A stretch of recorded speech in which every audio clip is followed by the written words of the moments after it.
Selamat siang teman-teman semua.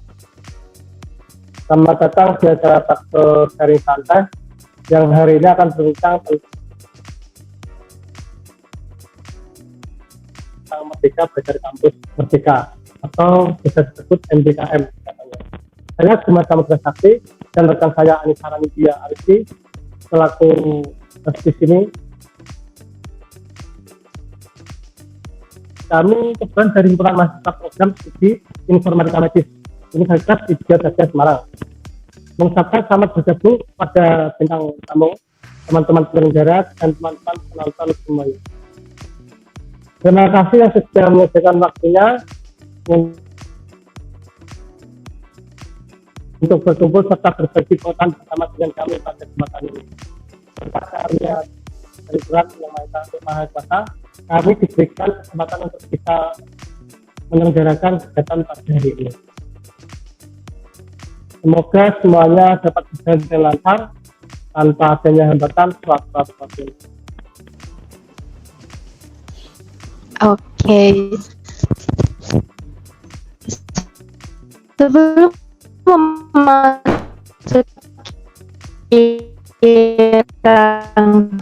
rangkaian acara, terlebih dahulu saya ingin menyapa teman-teman semua antusias sekali untuk mendengarkan sharing santai hari ini. Mari kita sambut narasumber kita pada hari ini, Kak Rido Heriwinarto dan juga Kak Rinda Ismawati. Halo. Halo Kak, gimana nih kabarnya hari ini?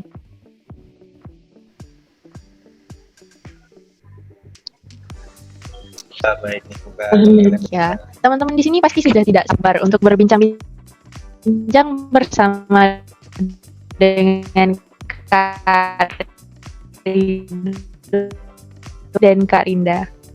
Sebelum kita mulai bincang-bincang asiknya, tak kenal maka tak sayang. Mari kita perkenalkan, Kak Rido dan Kak Rinda ini sekarang sedang menempuh kuliah di semester 6. Mereka adalah mahasiswa yang terpilih lolos mengikuti program studi independen bersertifikat. Bintang tamu kita pada hari ini keren banget ya. Sepertinya teman-teman udah sabar nih. Tanpa program lama, mari kita mulai.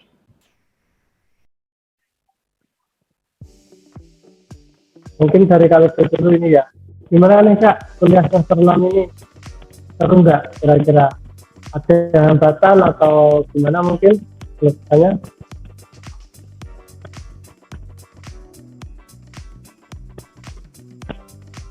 Mungkin saya jadi untuk semester 6 sendiri memang jadi aware sendiri untuk persiapan memang di semester 6 sendiri masih banyak, apalagi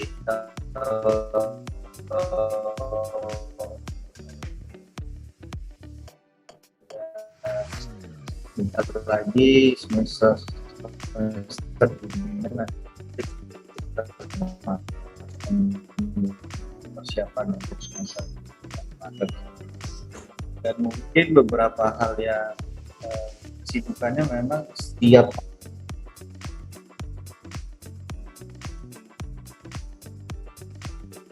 matkul di semester 6 itu ada praktikum, jadi ada presentasi, ada juga praktek.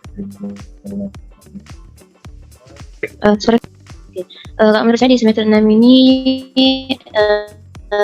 lagi sibuk-sibuknya untuk mengerjain tugas akhir semester, dan mau UAS itu pasti tugasnya banyak ya, kayak buat proposal, buat laporan rumah sakit dan puskesmas contohnya. Dan yang terakhir lagi sibuk ngerjain laporan akhir MSIB sih, Kampus Merdeka, dan persiapan untuk ujian sertifikasi global dari Google di Bangkit.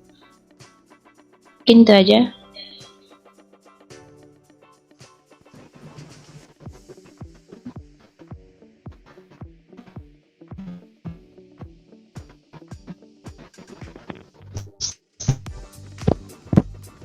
Baik, ya.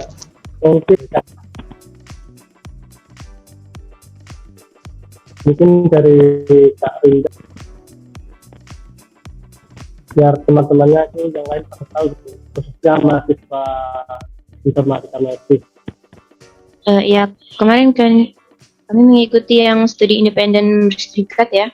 Itu menurut saya adalah sebuah program yang mana bertujuan ini memberikan kesempatan kepada kami yang selaku mahasiswa untuk belajar dan juga mengembangkan diri atau mengasah soft skill dan tech skillnya melalui aktivitas di luar perkuliahan di kampus ya. Kemudian belajar dengan lingkungan baru, metode belajar yang baru, tentunya juga dengan teman yang baru. Pokoknya dengan studi independen ini kita bisa mengeksplorasi lah pengetahuan dan kemampuan yang belum pernah kita miliki dari berbagai sumber-sumber yang expert dan berpengalaman di bidangnya gitu.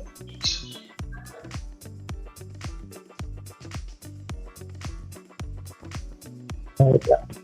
Mungkin kalau dari Kak Rika sendiri ini gimana nih? Jadi apa ya? Menurutku sendiri Pak terus sendiri mungkin untuk magang baik, apalagi wawasan untuk teman-teman tentunya mau meluaskan dari technical skill, apalagi program yang saya ambil itu kan memang dari Bangkit Academy, di mana memang kebanyakan itu berfokus kepada technical skill kayak pemrograman, terus technical skill yang lainnya seperti belajar code, juga kita juga memiliki ikut kampus mereka yaitu studi Medin ini adalah sebuah opportunity yang sangat baik ya untuk saya sendiri dan mungkin untuk yang mau ikutin, apalagi wawasannya sangat luas, terus memang benar-benar diajar yang sedang-sedang ke profesional, dan memang perlu ditekankan lagi. Menurut saya memang program kampus mereka ini yang magang dan studi independen ini teman-teman harus cobain deh, karena bukan cuma untuk apa ya, nambah skill teman-teman, tapi juga nambah peluang besar untuk diterima di kerja di startup, karena memang sertifikasi yang diberikan sama magang studi itu sih.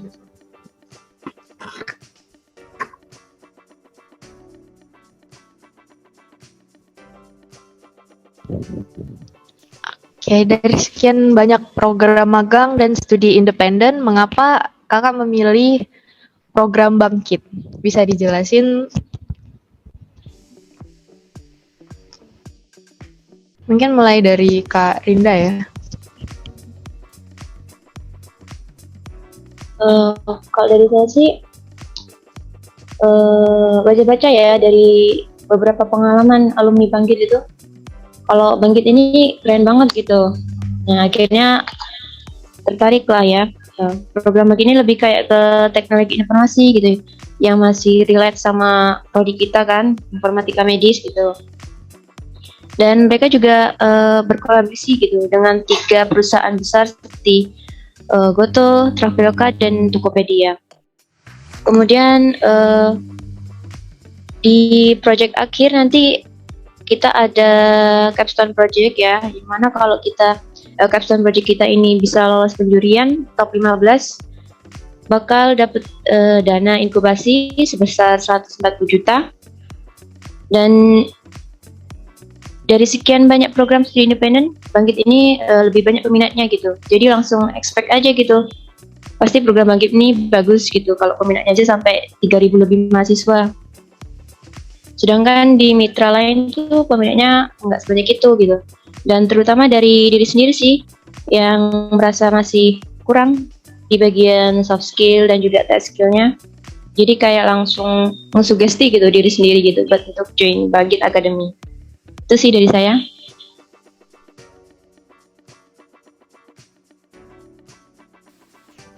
Berarti memilih program Bangkit ini karena dorongan dari diri sendiri dan lingkungan yang bergerak di bidang IT ya Kak.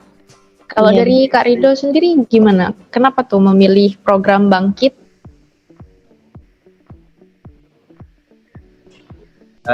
Sebenarnya udah sedikit diambil sama Kak Rinda ya penjelasannya. Cuman kalau dari saya sendiri memang untuk ngambil program bangkitnya itu karena saya kan udah ada dasar pemrograman, jadi untuk meningkatkan ke jenjang selanjutnya mungkin kayak technical skill saya itu perlu diluaskan lagi atau ditingkatkan lagi ke tingkat yang profesional. Terus kenapa alasan pilih bangkit? Mungkin karena saya dapat salah satu cerita di alumni dan tadi udah dijelasin sama Kak Rinda juga kalau di bangkit itu ada yang namanya capstone project atau akhiran dari program tersebut. Kita itu kayak buat aplikasi gitu. Nah, aplikasi itu kalau misalnya kita masuk top 15, nantinya kita itu dikasih pendanaan 140 juta. Nah, 140 juta itu untuk pengembangan aplikasi kita untuk dalam skala waktu 6 bulan seperti itu. Nah, jadi sebenarnya bangkit itu bukan cuma untuk ngasah technical skill ataupun untuk cuman dapat sertifikat doang, sebenarnya enggak. Tapi dari bangkit juga kita juga dapat opportunity untuk bisa buat startup kita sendiri. Jadi aplikasi kita itu yang capstone project kita itu nanti yang program akhirnya itu dibantu sama Kemendikbudristek ya, sama 3 sponsor besar yaitu Foto, Tokopedia dan Traveloka untuk pendanaan inkubasi startup yang kita buat. Itu sih alasan utama untuk masuk dari sertifikasi dan juga dari pengalamannya yang nggak bisa diambil di mana pun.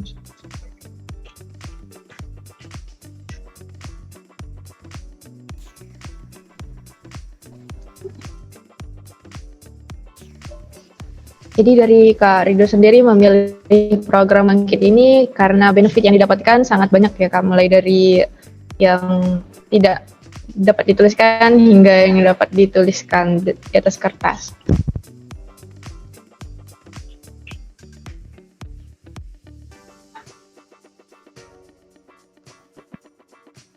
Mungkin Berhambur bisa diceritakan secara singkat apa maksudnya tersebut. Mungkin dari Kak Rido dulu ya. Awalnya itu kok bisa memilih program itu, awalnya itu yang diceritakan secara singkat ini.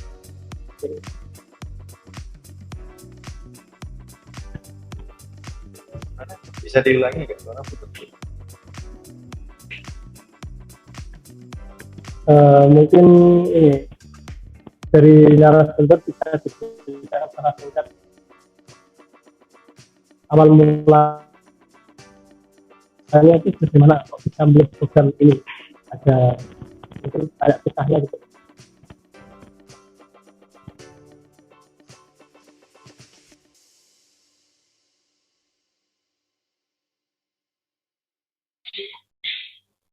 Mungkin dari saya dulu ya. Pertama kayak dari prodi ini merekomendasikan gitu beberapa program studi independen, yang salah satunya nih program Bangkit. Kemudian yang kedua diajak Mas Rido sih dan juga teman-teman lainnya. Jadi kemudian saya penasaran nih sama program Bangkit. Nah, akhirnya cari-cari tahulah informasi di internet yang seperti tadi yang sudah diceritakan tadi ya, bahwa ternyata program ini keren gitu. Ini yaudah tertarik dan join gitu. Mungkin kalau dari Kak Rido sendiri. Jadi kalau dari saya sendiri memang kembali lagi ya, karena kalau lihat dari potensi bangkit masih yang sangat banyak banget ya, dari benefitnya itu banyak banget, jadi kayak apa enggak gitu. Dan cerita-cerita dari alumni Bangkit itu yang notabene-nya dia setelah lulusan Bangkit itu mereka diterima di perusahaan startup kayak Tikor, kayak Tokopedia, Traveloka, Alodo, Alumni. Jadi memang sesuai jalan dengan kemauan ya untuk menambah apa ya, menambah peluang saya biar masuk di perusahaan yang startup itu. Mungkin dengan itulah kenapa saya milih program Bangkit, karena kebanyakan perusahaan-perusahaan tersebut juga sekarang malah mencari program Bangkit, karena Bangkit mungkin sudah dipercaya untuk menghasilkan kayak SDM teknologi yang bisa dipercaya gitu sih.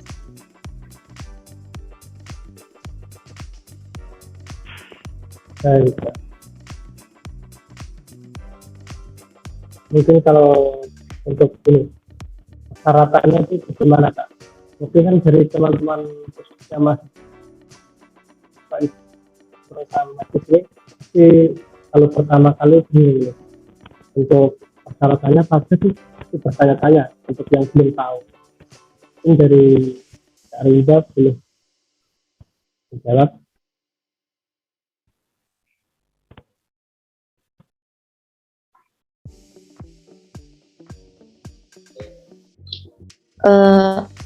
Untuk persyaratannya yang pertama CV ya. Jadi kalian bisa cantumin tuh pengalaman-pengalaman organisasi kalian di CV dan juga sertifikasi-sertifikasi yang sudah kalian dapatkan. Kemudian saat perkuliahan tuh mungkin ada project-project kalian bisa masukin ke CV kalian, dan juga mulai dari sekarang perbaiki LinkedIn-nya sih, lebih ke profesional gitu LinkedIn-nya. Kemudian yang kedua ada SPTJM atau surat pernyataan tanggung jawab mutlak. Kemudian ada surat rekomendasi dari kampus. Ada juga transkrip nilai yang boleh ditandatangani elektronik.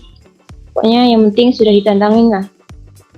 Dan juga ada foto KTP, dan bisa juga tuh cantumin sertifikat pengalaman organisasi dan juga sertifikat lainnya yang mendukung learning path atau pembelajaran yang kalian pilih di mitra nanti. Dan dari Bangkit sendiri sih, untuk cloud computing itu ada tambahan seperti kayak surat komitmen dan beberapa persyaratan di cloud computing. Minimal punya pengetahuan dasar tentang IP networking stack, kemudian database, statistika, dan SQL gitu. Dan dari device-nya sendiri, laptop dengan spesifikasi minimal 2 GB RAM-nya, dan juga Windows ke atas, dan lain-lain. Itu sih. Mungkin tambahan dari Mas Rido.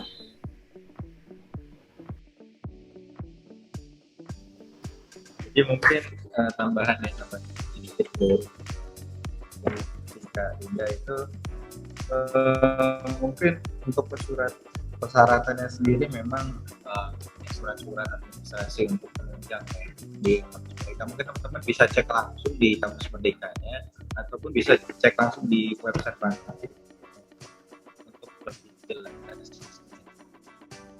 Jadi memang mungkin dari saya sendiri tipsnya untuk teman-teman apalagi yang mau berbagi, yaitu diperbaiki di bagian CV gitu.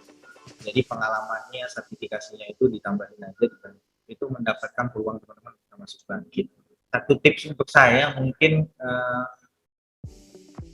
kalau masuk ya kan ada 3 learning path gitu ya, ada machine learning, Android, sama cloud computing. Nah kemarin tahun saya itu memang kebanyakan itu nggak seimbang ya, kebanyakan di machine learning sama cloud computing. Nah tapi untuk di mobile development atau yang pengembangan Android itu cukup ya bisa dihitung nggak sedikit banget. Nah mungkin untuk teman-teman yang berminat masuk Bangkit ini mungkin bisa masuk ke learning path mobile development ya, karena itu pemrograman untuk aplikasi mobile. Ya terus mungkin itu aja sih untuk persyaratan yang masuk Bangkit.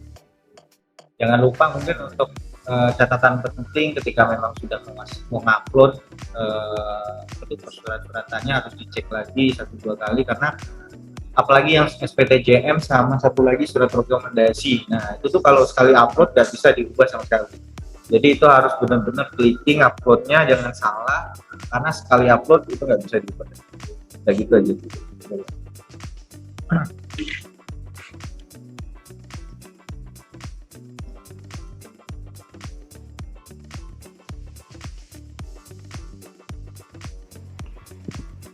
Sebutkan transkrip nilai. Kira-kira berapa minimal nilai yang bisa dicantumkan untuk mengikuti seleksi program Bangkit ini?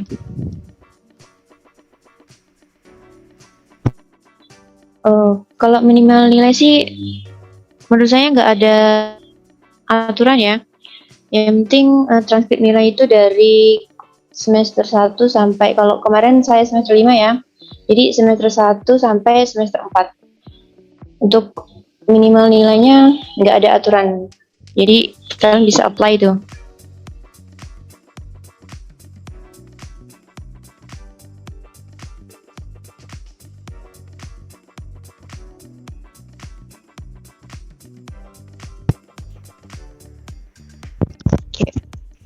Berapa SKS yang diikuti di dalam program ini? Mungkin bisa dijelasin mulai dari Kak Rido.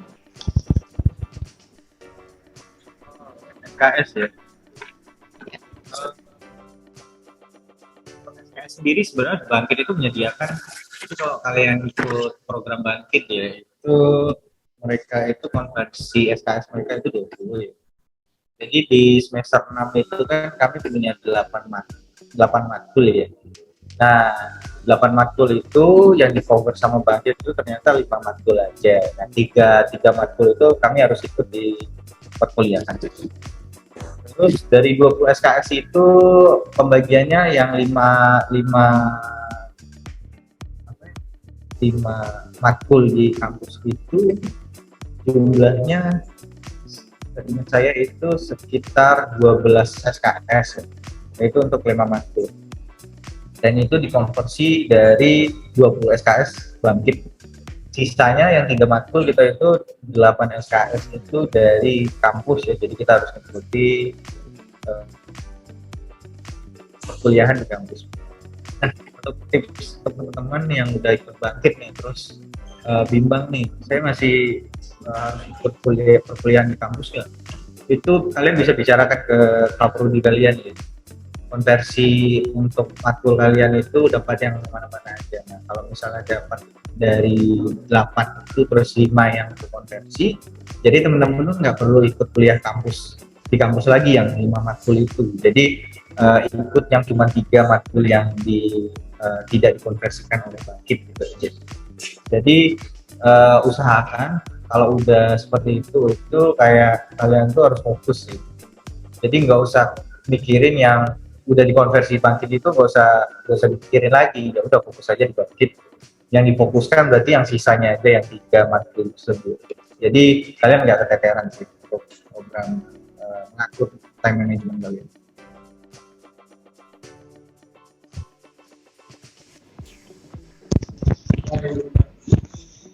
Baik, Kak. Kalau untuk program ini kira-kira itu satu grup, bisa jelaskan oleh Kak Winda bahwa ini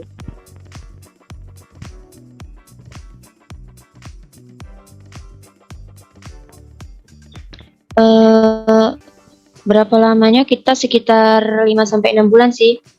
Dimulai dari kemarin tanggal 16 Februari sampai nanti selesai tanggal 31 Juli. Gitu. Dan di Bangkit itu kayak dalam pertemuannya itu dalam 1 minggu kami cuma belajar dari hari Senin sampai Jumat ya. Kecuali kalau weekly consultation itu biasanya ngikut jadwal dari mentornya sih. Jadi bisa di hari Sabtu atau di minggunya. Tapi kalau sesi ELT gitu kayak ELT soft skill, ELT tech skill, kemudian ELT English, dan weekly consultation itu dengan mentor dari grup masing-masing.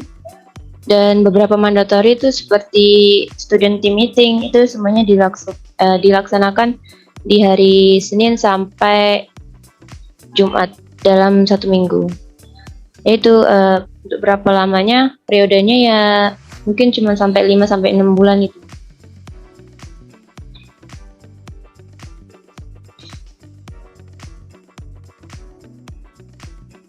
Juga disebutin sama Kak Rido harus membagi waktu antara program Bangkit dan mata kuliah yang ada di kampus. Gimana sih cara tips and trick bagi waktu supaya bisa menyelesaikan dua kegiatan yang sama-sama penting ya? Mungkin bisa jelasin sama Kak Rido gimana tuh tips and triknya membagi waktu. Ini sebenarnya jawabannya setiap orang beda-beda ya. Untuk tipe belajar masing-masing orang juga kan beda-beda.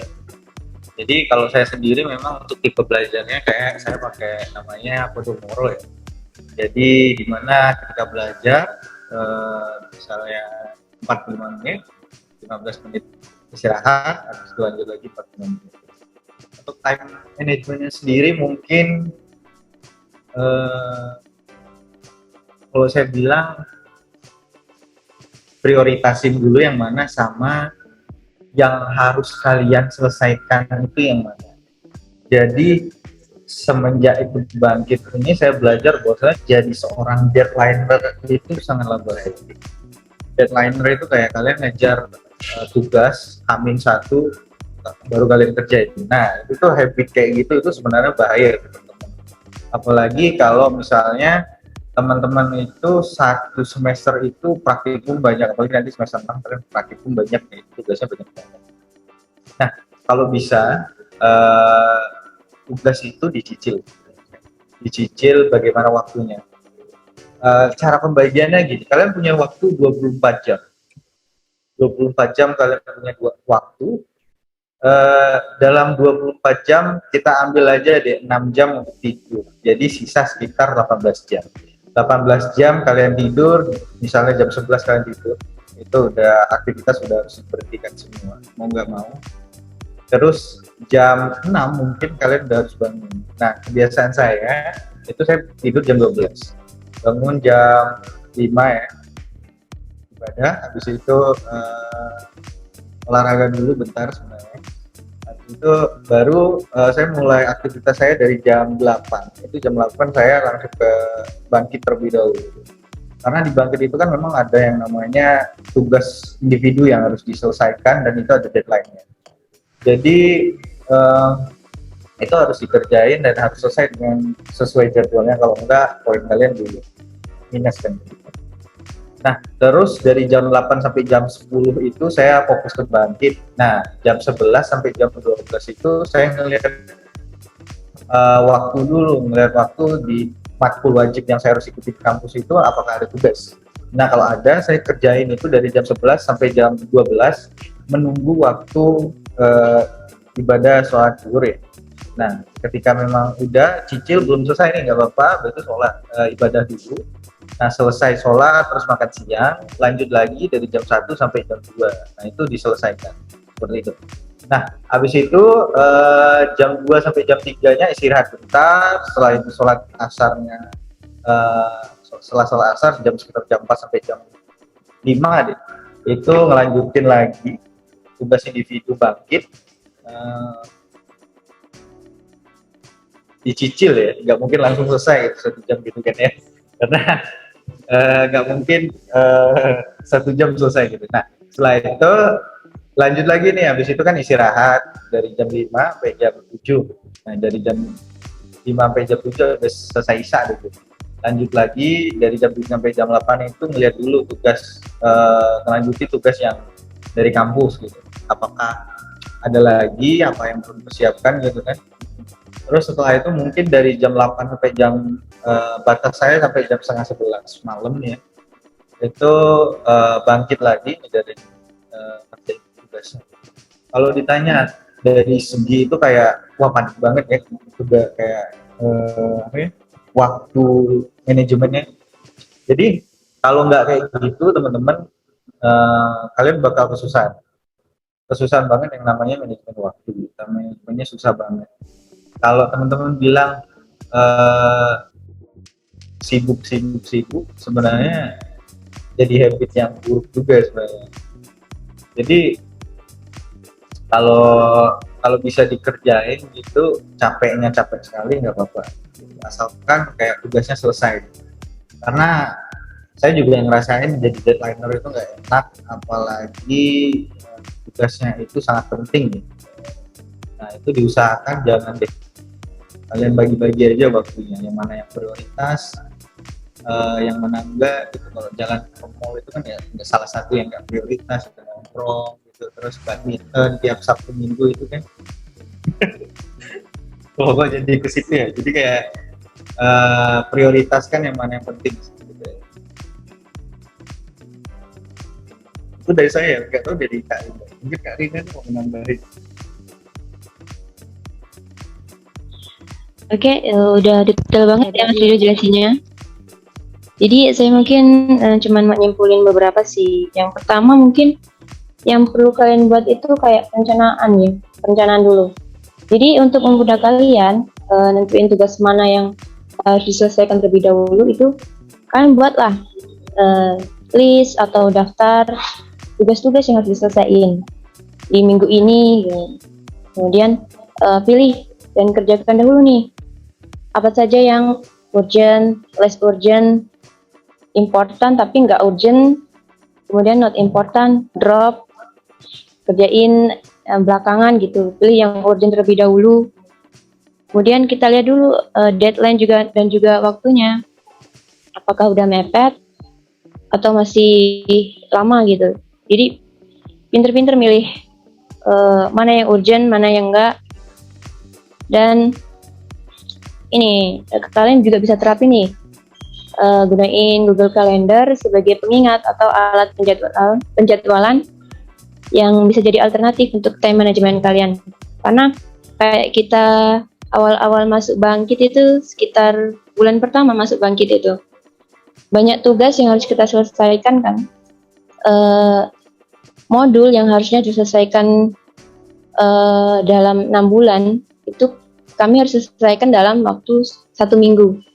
Jadi itu nggak keteteran juga sih, sampai multitasking kan kita, semuanya dikerjain tuh yang dari kampus, dari bangkit gitu. Kemudian nggak tidur. Itu sih setelah ada kayak ILT soft skill gitu yang bantu kita untuk time management. Ya, akhirnya kita nerapin nih time management yang bagus tuh gimana gitu dengan gunain Google Calendar itu.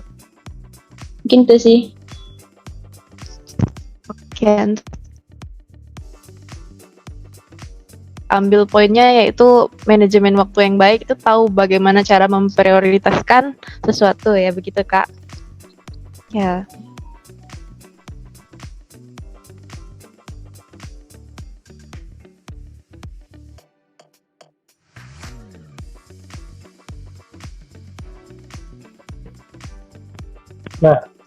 Nah, dari beberapa bulan ini mungkin pengalaman narasumber itu bagaimana terkait program ini?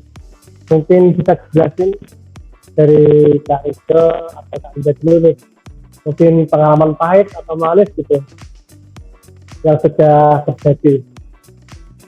Silakan. Mungkin saya dulu yang jawab ya.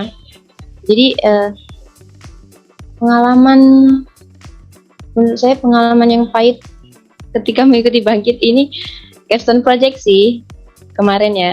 Seharusnya kita kan bekerja sama dan juga berkolaborasi gitu, menciptakan sebuah aplikasi gitu kan. Nah, di capstone project itu kami dimasukkan ke tim yang terdiri dari 3 learning path.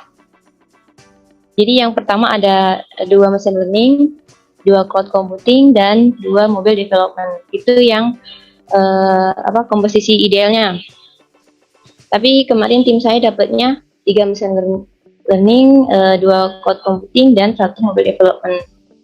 Nah, pas anak ML, machine learning dan juga cloud computingnya ini udah selesai kayak training model, kemudian dapat skor yang lumayan tinggi untuk nerapin modelnya dan buat ngedeploy aplikasi API-nya. si anak MD-nya ini tiba-tiba ngilang, anak mobile development-nya ini, dan nggak ada kabar gitu. Akhirnya mau nggak mau kita kayak nge-backup bagian front end-nya gitu, bikin UI UX desain lagi gitu.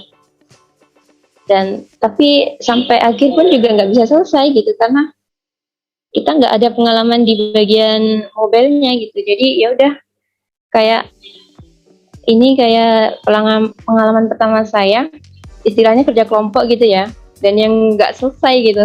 Itu sih.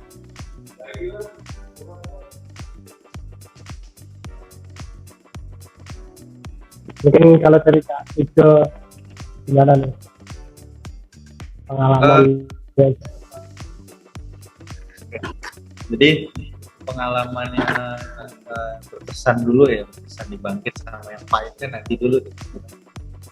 Jadi yang berkesannya itu memang yang tadi disebutin Kak Rinda itu soal manajemen waktu ya. Jadi kita itu harus ngerjain yang dimana modul yang seharusnya diselesaikan dalam waktu 6 bulan, tapi kita harus selesaikan dalam 1 minggu.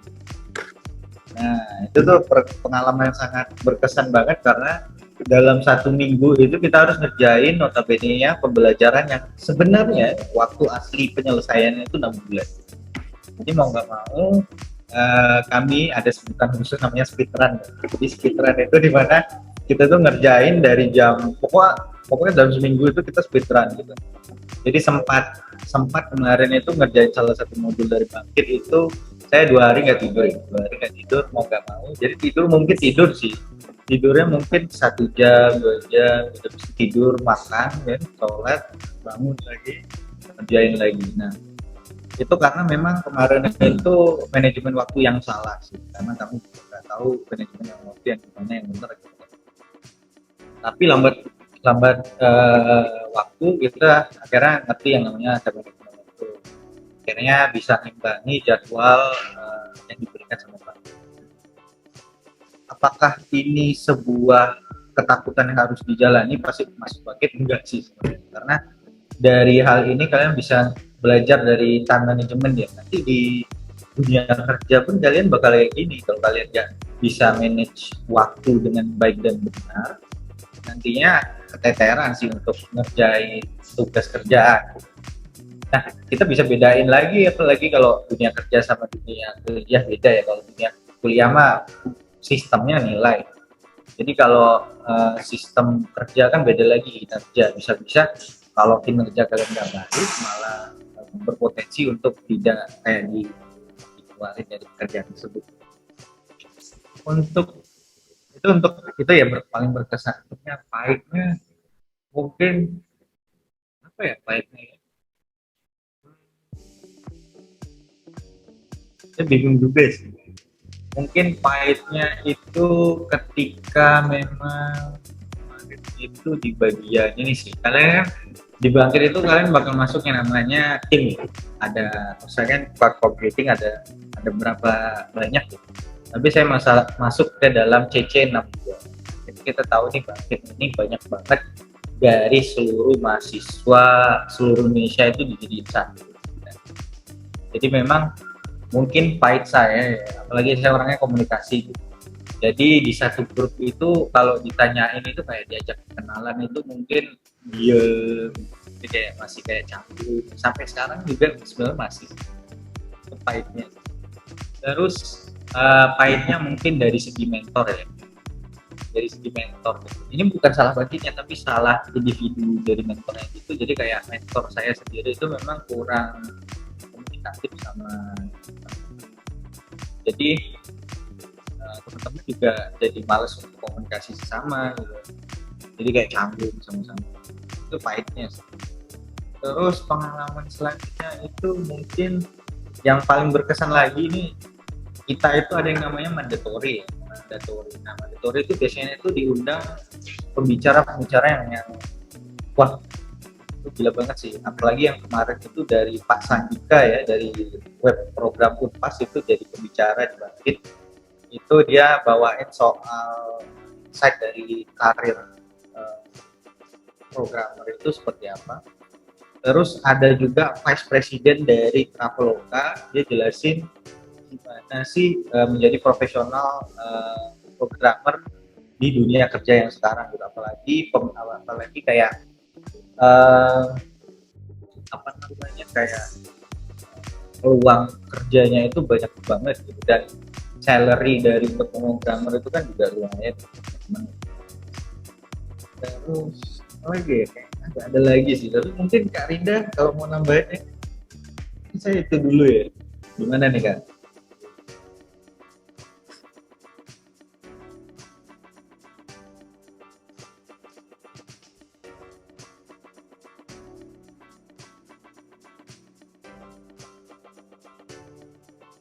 Oke, mungkin itu aja sih.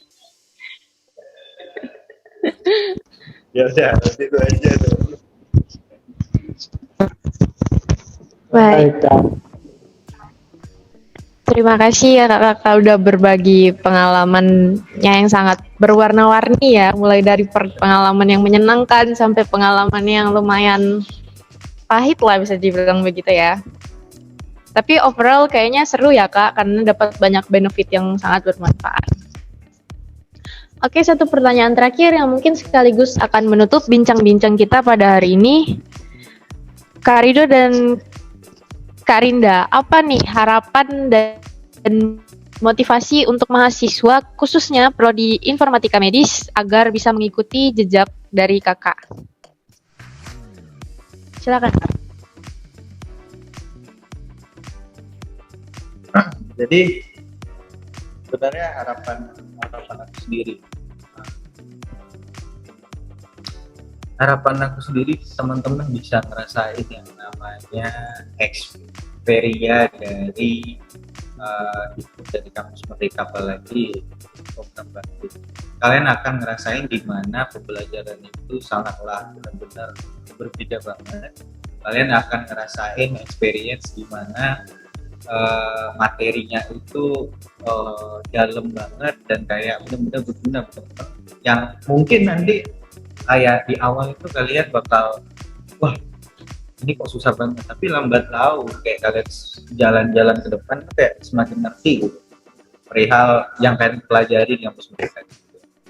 Terus harapan saya sih untuk teman-teman informatika medis, diharapkan kapan lagi gitu untuk bisa nyobain program yang dikasih Kementerian Pendidikan, kampus Merdeka. Terus apalagi kalau teman-teman ikut program Bagit ya, yang notabene salah satu program bergengsi yang benar-benar dicari oleh beberapa startup atau perusahaan teknologi sekarang seperti itu. Terakhir mungkin untuk motivasi ya untuk teman-teman, apalagi teman-teman informatika medis itu mungkin bisa dari sekarang namanya belajar pemrograman, walaupun kecil-kecil lah, 1% satu hari nggak masalah, 0,5% satu hari nggak masalah. Yang penting kalian bisa belajar konsisten setiap harinya, nggak peduli kalian masuk satu hari langsung 1% itu kayak nggak mungkin aja. Lebih baik kalian berproses 1% satu hari daripada tiap harinya 100% tapi nggak masuk apa-apa.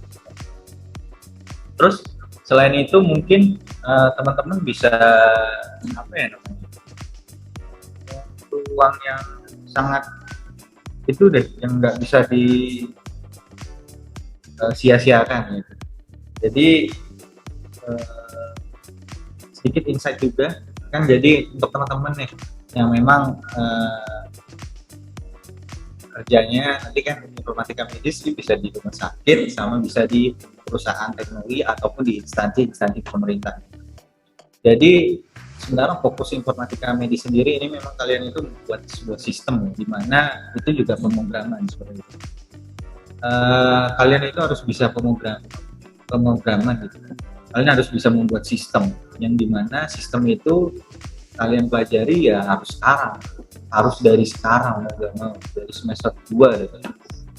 Jadi kalian pas masuk kerja itu kalian dinilai profesional karena kalian bisa membuat sistem yang sesuai kemauan dari tempat kerja kalian masukin gitu ya.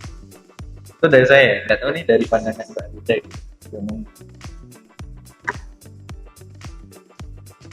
Oke. Kalau dari saya sih harapannya semoga untuk kedepannya ini program studi informatika medis sih menjadi lebih maju lagi ya dengan mahasiswa yang khususnya unggul di bidang IT dan kesehatan. Dan semoga di tahun ini lebih banyak mahasiswa yang bisa mengikuti program MSIB ini.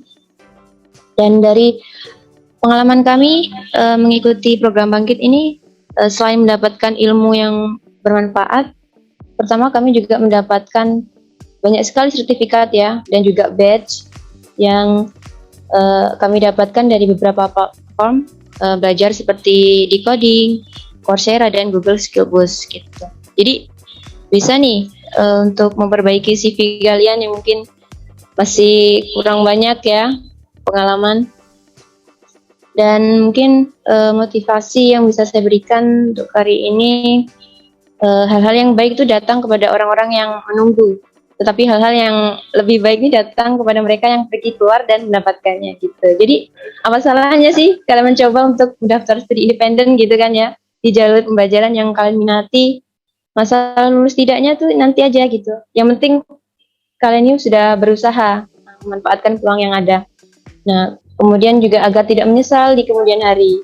Karena apa yang kalian dapatkan saat mengikuti program MSIB ini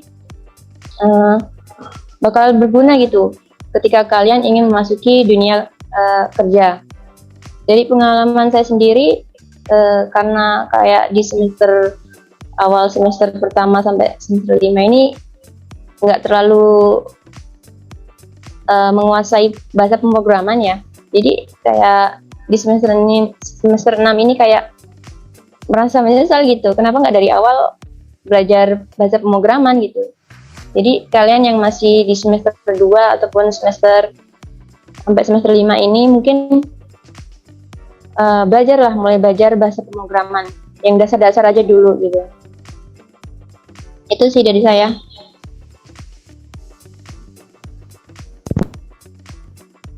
Oke, itu dia harapan dan motivasi dari kedua kakak hebat yang hadir hari ini bersama kita. Gimana Gap? Tertarik nggak buat ikut program magang dan studi independen bersertifikat?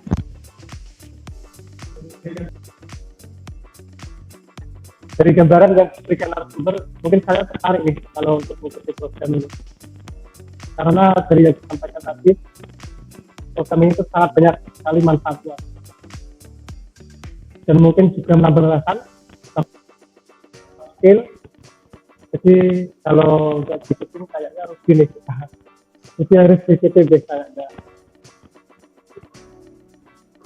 Selain dikasih penjelasan tentang program ini, kita juga dikasih mungkin pegangan kalau bahasanya sama kakak kita ini Kak Rinda sama Kak Rinda. Iya, betul sekali. Kami harap bincang-bincang kali ini dapat menjadi